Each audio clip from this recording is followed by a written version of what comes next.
So this clip is from the 2023 movie Oppenheimer, written and directed by Christopher Nolan, which is based on the novel American Prometheus, written by Kai Bird, uh, which is a story about the life of Robert Oppenheimer, who is most notably known for the creation of the atomic bomb in the 1940s.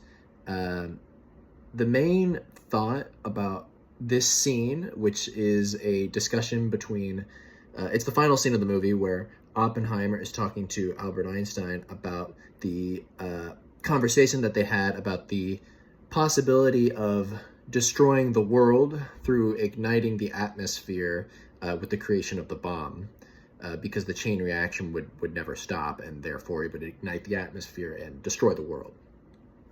And when they're talking about this, Oppenheimer is staring into the abyss of the pond, and although it did not destroy the atmosphere, it ended.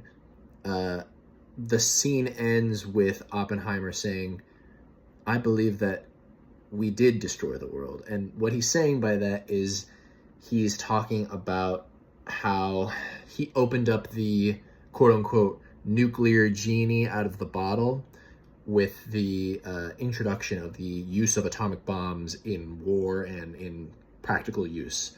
And this can be seen in things that happened afterwards and still today, with the Cold War being one of the main conflicts that occurred because of this.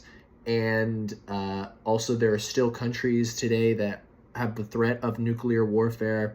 North Korea, who is not a global superpower, has access to nuclear warheads, and that is something that that Goal 16 emphasizes, is the ending and stopping of major causes of violence, and also to create a more sustainable world. And obviously, if there is no world because of a nuclear fallout, that's not very sustainable for the world. I think this scene illustrates one of the main ideas is, and not only the scene but the movie itself, is Robert Oppenheimer a good or a bad person because of what he did? Was what he did correct, or was it okay? The scene has many concepts from the book that are used, especially in the scene, because of how well the scene is acted and directed.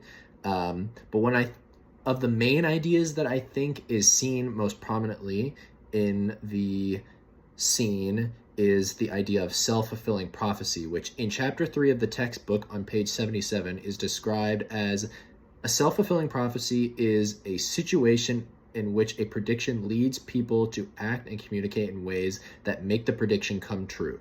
And throughout the movie, Oppenheimer is faced with the moral dilemma of using and creating the weapon, and if he wants to aid in this, and if this is the right thing to do for the world. Early in the film, Oppenheimer is told about the potential devastating effects of creating such a weapon, and decides, after much thought, to go ahead with making it so that the world could beat the Germans in World War II and defeat the Nazis.